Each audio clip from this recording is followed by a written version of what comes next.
Hello kids, how are you? Today we are going to learn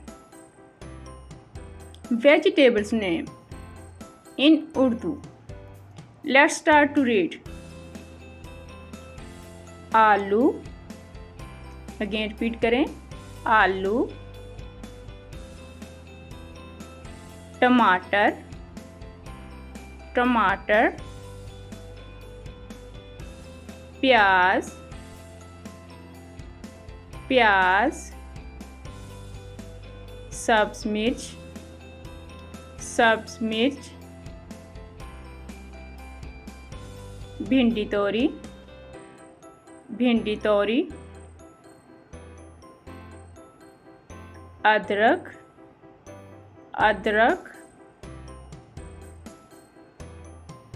करेला,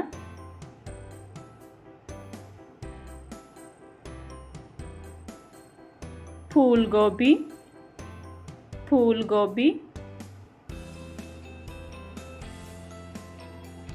कद्दू, कद्दू,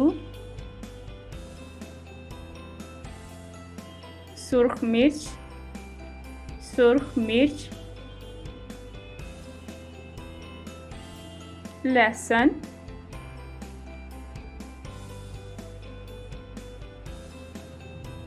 बंद गोभी, बंद गोभी,